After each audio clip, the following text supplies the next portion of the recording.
Step away from that ventilator. The ICU went silent. Security guards froze mid-stride. Behind Dr. Alice Owens, monitors beeped steadily. The only sound proving Elliot Parker was still alive.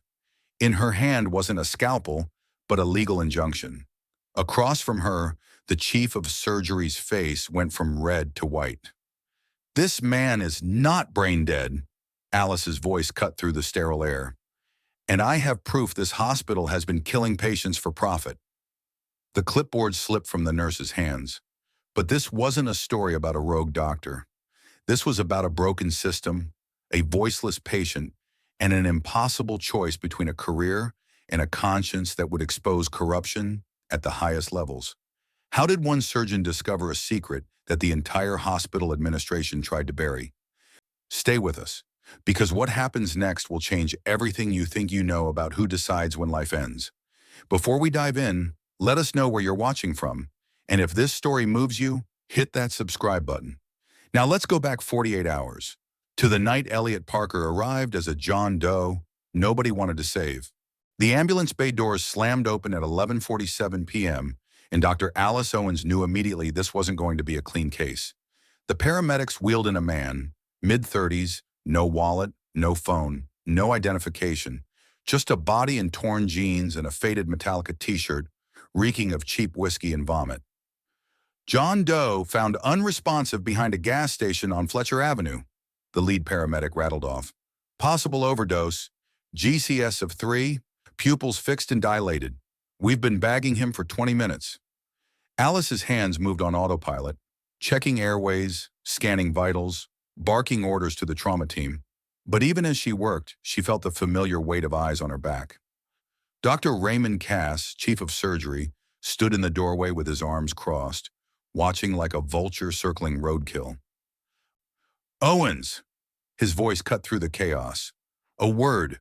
She didn't look up. "I'm in the middle of a code, Ray." "That's exactly what I want to talk about." He stepped closer, lowering his voice so only she could hear. "You're wasting resources on a lost cause. Look at him. No insurance, no family, no ID. Even if you bring him back, he's got maybe 48 hours before his organs shut down." Alice's jaw tightened. She'd heard this speech before. The hospital had a new policy, unspoken but understood. Beds were expensive, ICU slots were limited, and patients like this, they were liabilities, not lives. "He's still breathing," she said flatly. "Barely." Cass glanced at the monitors. "His tox screen is going to come back dirty. Probably fentanyl, maybe worse. You know the protocol. Stabilize, document, and if he doesn't wake up in 6 hours, we move him to comfort care." "Comfort care?" Alice finally looked at him. "You mean you want me to let him die?" "I want you to be realistic." Cass's tone shifted, almost paternal. "You're a brilliant surgeon, Alice, but you can't save everyone, especially not someone who clearly didn't want to save himself." The words hung in the air like smoke. Around them, the trauma team continued their work. Intubation, IV lines, chest compressions.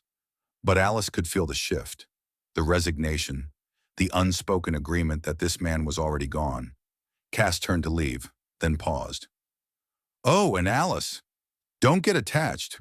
We've got a full board tonight, and I need that ICU bed by morning." The doors swung shut behind him. Alice stood there staring down at the man on the gurney. No name, no history. No one to fight for him. Just another body the system had already decided wasn't worth the effort. She pulled on a fresh pair of gloves. "Not on my watch," she whispered. Alice had been awake for 19 hours when the call came. She was in the ICU break room, forcing down cold coffee and stale vending machine crackers, when her pager buzzed. Not the usual code. A direct summons. Executive floor. Immediately. She took the stairs 2 at a time, her scrubs still stained from the night shift. The executive wing was a different world. Polished marble, abstract art, the faint scent of expensive cologne. A secretary with perfect nails gestured toward the corner office without looking up. Margaret Holloway didn't believe in pleasantries. The CEO sat behind a desk that probably cost more than Alice's annual salary. Her silver hair pulled back so tight it looked painful. She didn't invite Alice to sit. Dr. Owens, you're John Doe from last night. Holloway's fingers drummed against a manila folder. I need you to sign the brain death declaration. Alice blinked. He's been here less than 12 hours. We haven't even completed the full neurological assessment. The preliminary scans show massive cerebral edema. No meaningful brain activity. You know as well as I do where this is going. Holloway slid the folder across the desk. I'm simply asking you to expedite the inevitable. Expedite. Alice didn't touch the folder. You mean declare him dead before we're certain? I mean follow protocol efficiently. Holloway's smile was razor thin. Dr. Owens, are you aware that we have a patient in this hospital who has been waiting for a liver transplant for 8 months? A pillar of this community. A major donor to our new cardiac wing. His window is closing rapidly. The pieces clicked into place with sickening clarity. Alice's voice dropped. You want to harvest his organs? I want to save a life, Holloway corrected. Your John Doe has no family, no insurance, no prospects, even if he did wake up. Meanwhile, we have a viable recipient who could live another 20 years. The math is simple. The math? Alice's hands clenched. We're talking about a human being. We're talking about resource allocation. Holloway stood, signaling the conversation was over. You're an excellent surgeon, Dr. Owens, but you're still young. You haven't learned that sometimes the greatest good requires difficult choices. Sign the declaration. Let us give this man's death meaning. And if I refuse? The temperature in the room dropped 10 degrees. Holloway's expression didn't change, but something shifted behind her eyes, something cold and calculating. Then I'll find someone who understands how hospitals actually work. She picked up her phone. Dr. Cass has already reviewed the case. He's prepared to sign if you're not. But I thought I'd give you the opportunity first. Professional courtesy. It wasn't courtesy. It was a test. Alice looked down at the folder. Inside was a death certificate with a blank signature line. I need to examine him again, she said quietly. You have until morning. Holloway's smile returned. 6 a.m. That's when the transplant team arrives. The ICU was a graveyard at 2 a.m. Just the rhythmic hiss of ventilators and the soft beep of monitors keeping vigil over bodies that hovered between worlds. Alice stood at the foot of bed 7, staring at the man everyone had already buried. John Doe, except she'd finally gotten his name from a partial fingerprint match. Elliot Parker, 34 years old. Last known address was a halfway house in the South District. No emergency contacts, no next of kin. Just like Holloway said, nobody who would ask questions. Alice pulled up a stool and opened his chart on the tablet. The scans were damning. Severe brain swelling, minimal activity in the cortex. By every standard metric, Elliot Parker was circling the drain. But something gnawed at her, something she couldn't name. She'd seen hundreds of brain death cases. There was a quality to them, a stillness that went beyond sleep. The body became a machine, reflexes reduced to pure biology. But Elliot's face, there was tension in his jaw, a slight furrow between his brows, like he was concentrating on something just out of reach. Alice stood and moved to his bedside. She lifted his right hand, testing for the usual reflexes. Nothing. She tried the left. Still nothing. She checked his pupils with her penlight, fixed and dilated, just like the paramedics reported. She was about to give up when her pager slipped from her pocket and clattered against the metal bedrail.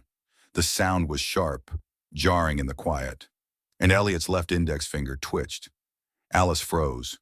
She stared at his hand, her heart suddenly hammering. Had she imagined it?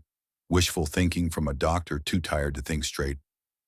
She picked up the bedrail and tapped it deliberately with her pen. Once, twice, nothing. Then she tried something else. She leaned close to his ear and spoke, her voice low and clear. Elliot, if you can hear me, move your finger. Silence, just the ventilator's mechanical breath. She tried again, louder this time. Elliot Parker, squeeze my hand if you're in there. His finger moved. Not a squeeze. He couldn't manage that. But a definite twitch. Deliberate. Responsive. Alice's breath caught. She grabbed her penlight and checked his pupils again, this time watching more carefully. The right pupil was blown, useless. But the left, When she moved the light slowly, at just the right angle, there was a microscopic constriction, barely perceptible, easily missed if you weren't looking for it. "Oh my God," she whispered. She pulled out her phone and started recording, documenting everything: the finger movement, the pupil response, the timestamp, because she knew what was coming. She knew that by morning, someone would try to make this evidence disappear. Elliot Parker wasn't brain dead. He was trapped, and Alice had just become the only person standing between him and a harvest table. Alice's hands shook as she logged into the hospital's electronic medical record system. It was 3:70 a.m. She had less than 3 hours before Holloway's deadline, and she needed to document everything she just witnessed. The finger twitch, the pupil response, evidence that Elliot Parker was still fighting. She pulled up his chart and navigated to the neurological assessment section. Her cursor hovered over the Add New Entry button. Then she stopped. Something was wrong. The timestamps didn't match.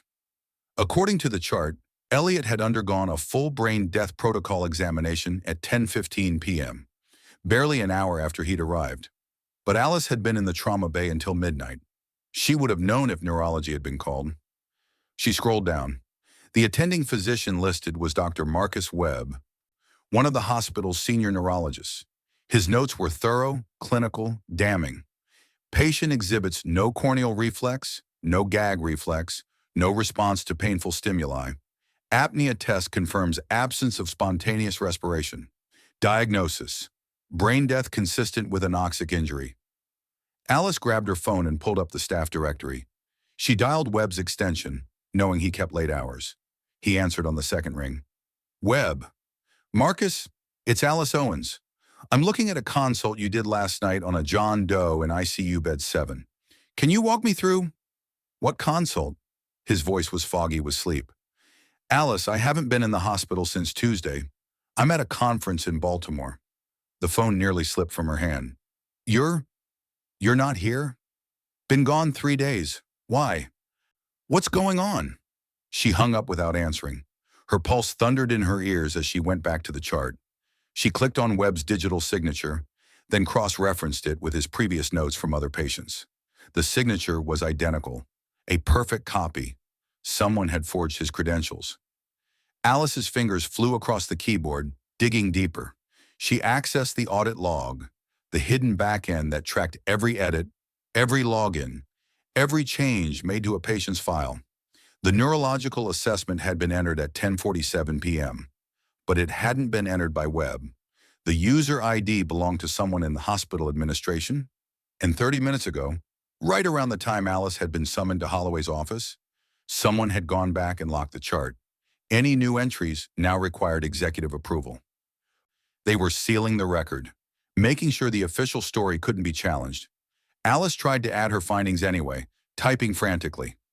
2:45 a.m., patient exhibits purposeful movement in left index finger, pupillary response detected in left eye. Recommend immediate reevaluation. Error: chart locked, contact administration for edit privileges. She stared at the screen, her reflection ghostly in the blue light. They weren't just pressuring her to sign a death certificate. They'd already written it. The hospital archives were in the basement, tucked behind the laundry facility where the industrial dryers masked any sound. Alice had swiped a master key card from the attending lounge 6 months ago, a small rebellion she'd never thought she'd actually use. Until now. The door clicked open at 4:23 a.m. She slipped inside and locked it behind her. Rows of filing cabinets stretched into the shadows, a paper graveyard of cases too old to digitize or too sensitive to leave on a server. Alice pulled out her phone and used the flashlight to navigate, searching for the section marked ICU Deceased Patients. She found it in the back corner, 3 cabinets thick with files dating back 5 years. She started with the most recent and began pulling folders. Not every death, just the ones marked organ donor with a red sticker on the tab. The first file was a woman named Sandra Reeves, 42, car accident, declared brain dead after 18 hours, organs harvested. Alice scanned the neurological notes. Everything looked legitimate until she noticed the signature. Dr. Marcus Webb. She checked the date. Last month, when Webb had been at a medical conference in Chicago, her stomach turned. The second file was a teenager, Miguel Santos, 16, skateboarding accident, brain death declared in 24 hours, signed by Webb. The date coincided with Webb's vacation to visit his daughter in Seattle. Alice remembered because he'd shown everyone photos. She pulled more files, 8 in the last 6 months, all signed by Webb, all declared brain dead in under 48 hours, all with the same red donor sticker. But it was the 9th file that made her blood run cold. James Whitmore, 67, uninsured, brought in after a fall, declared brain dead in 36 hours, organs donated, but clipped to the inside of the folder was a handwritten note on the hospital letterhead, dated 2 days before his death. Recipient identified, Robert Castellano. Liver match confirmed. Proceed with expedited protocol. M.H. M.H. Margaret Holloway. Alice's hands trembled as she photographed every page. The note, the falsified signatures, the pattern of death that lined up too perfectly with transplant requests. This wasn't negligence. This wasn't even malpractice. This was murder. She was about to close the cabinet when she noticed something else. A separate folder, thinner than the others, marked pending. She pulled it out. Inside was a single sheet of paper, a transplant request form dated yesterday. The recipient's name was printed at the top. Robert Castellano. Liver failure. Critical status. Estimated time remaining, 72 hours. And at the bottom, paper clipped to the form, was a sticky note in Holloway's handwriting. New donor identified, ICU bed 7. Proceed as discussed. Elliot Parker's bed. They'd marked him for death before he'd even arrived. Alice stuffed the folder into her scrubs and ran. Alice burst through the stairwell door on the 4th floor and nearly collided with someone in the hallway. She stumbled back, her heart hammering, the stolen folder pressed against her ribs beneath her scrub top. Jesus, Dr. Owens, you okay? It was Nina Reyes, one of the ICU nurses. Mid-50s, 20 years on the floor, the kind of nurse who knew where everybody was buried. Literally. Alice tried to steady her breathing. Yeah, sorry, long night. But Nina wasn't moving. She stood there in the fluorescent glare, her eyes darting down the empty corridor. When she spoke again, her voice was barely a whisper. You're looking into the John Doe in bed 7, aren't you? Alice's entire body went rigid. What? I saw you, earlier, testing his reflexes, recording something on your phone. Nina stepped closer, her face drawn and pale. You need to stop. Nina, I'm serious. The nurse's voice cracked. You don't know what you're dealing with. These people, they don't just fire you, they destroy you. Alice grabbed her arm. What people? Nina, what are you talking about? For a long moment, Nina just stared at the floor. Then she pulled Alice into an empty patient room and shut the door. When she finally spoke, the words came out like a confession. 3 months ago, I had a patient, Maria Gonzalez, 38, head trauma.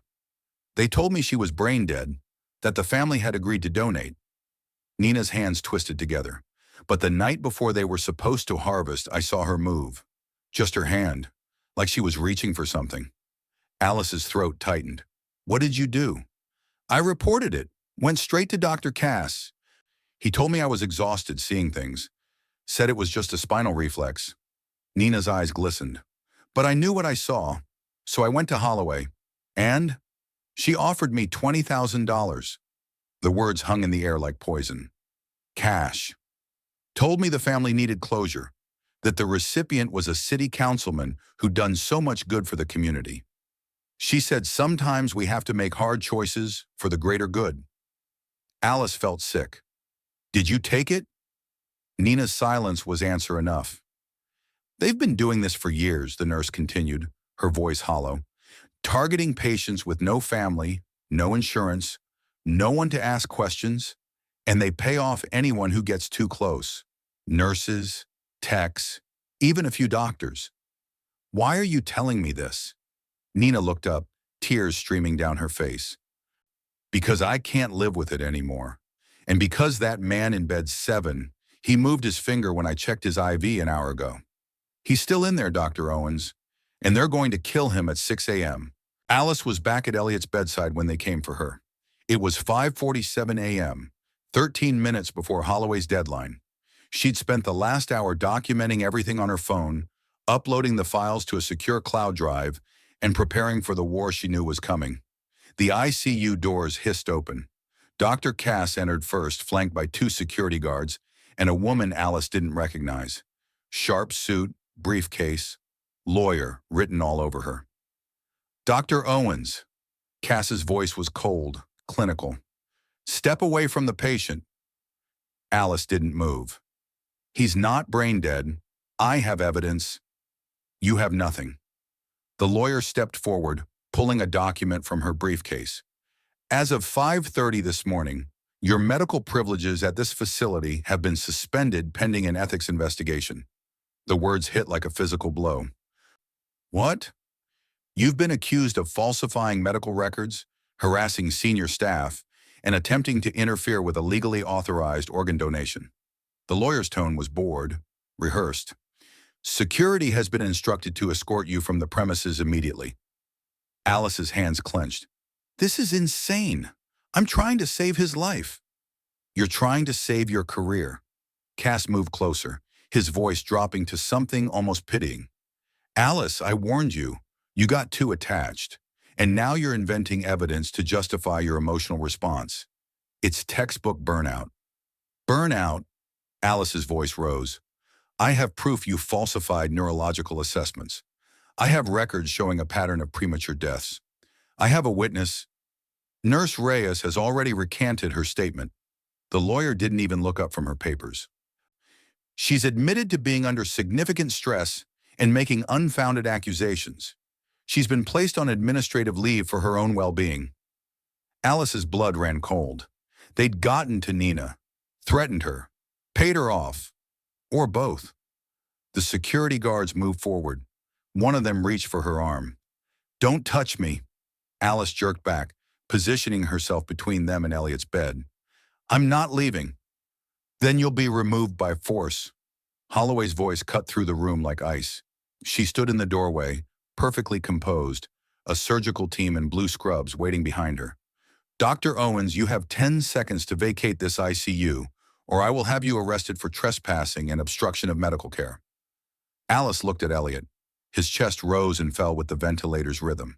His finger, the one that had moved, that had proved he was still fighting, lay motionless on the white sheet. She pulled out her phone.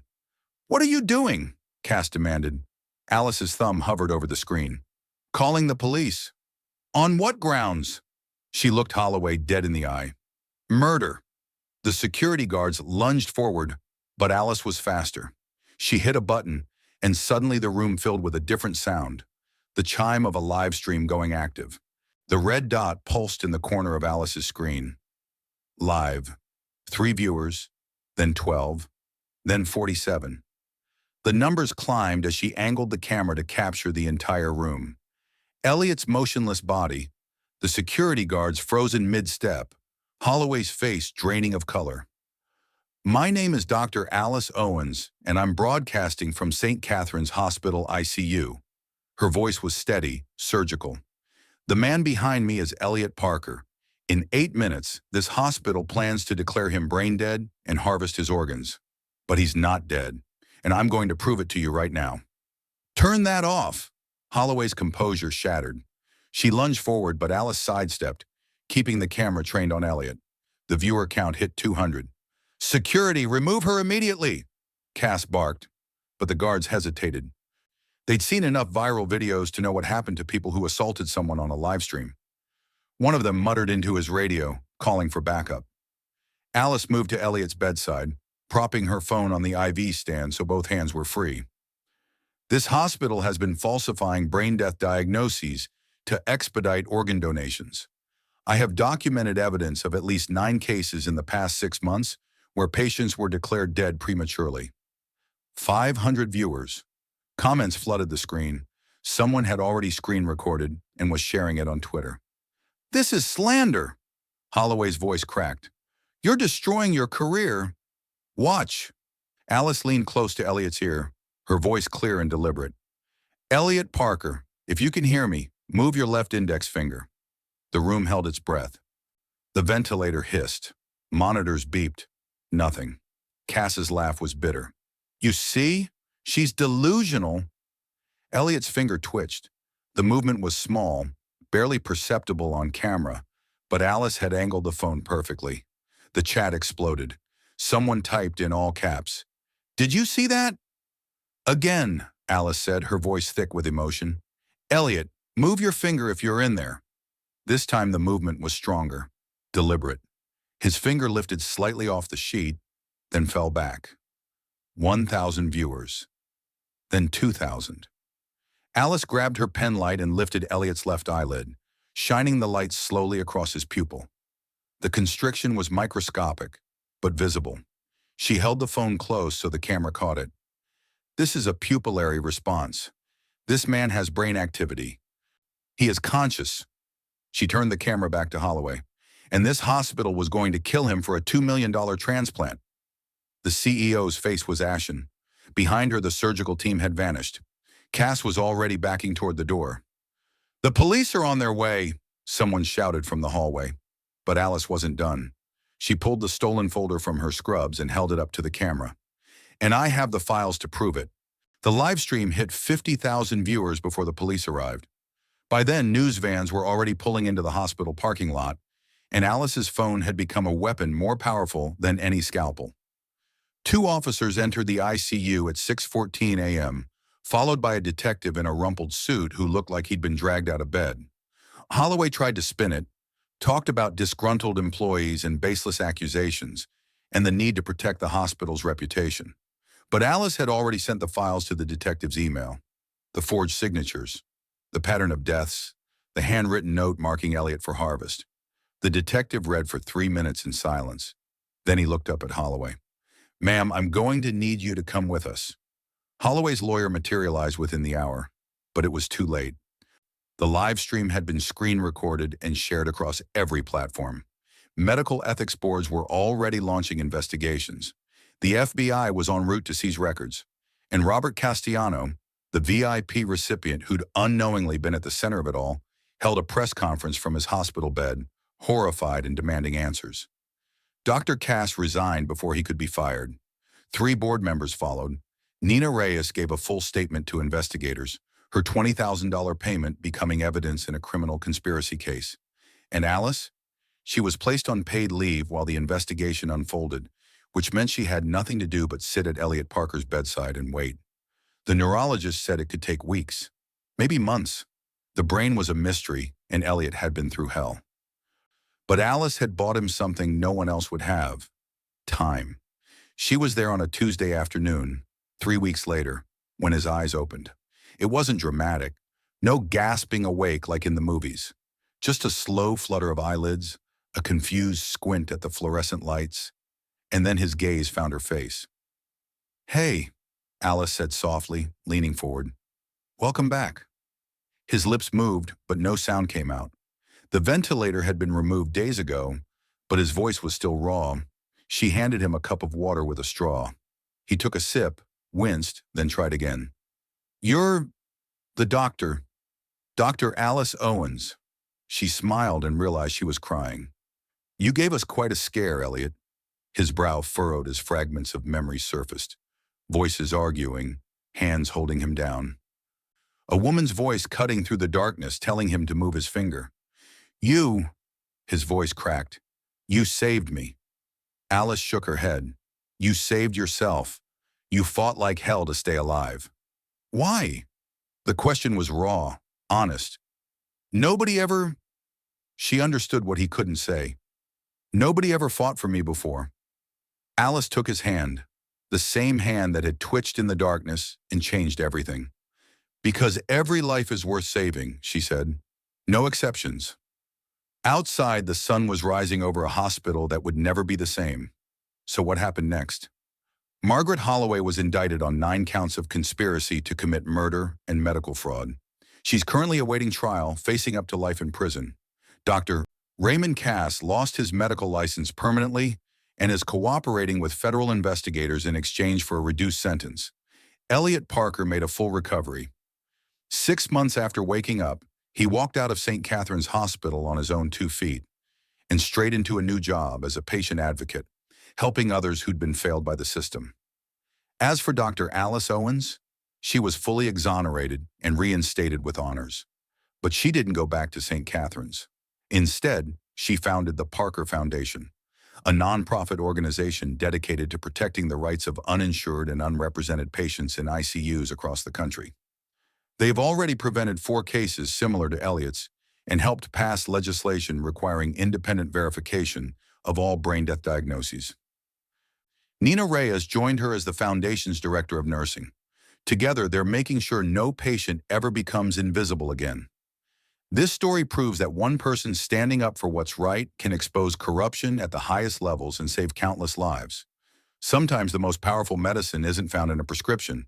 It's found in courage. If this story moved you, hit that subscribe button and turn on notifications. We bring you real stories of ordinary people doing extraordinary things. Drop a comment below telling us, would you have had the courage to do what Dr. Owens did? And remember, every life is worth fighting for. No exceptions. Thanks for watching. We'll see you in the next one.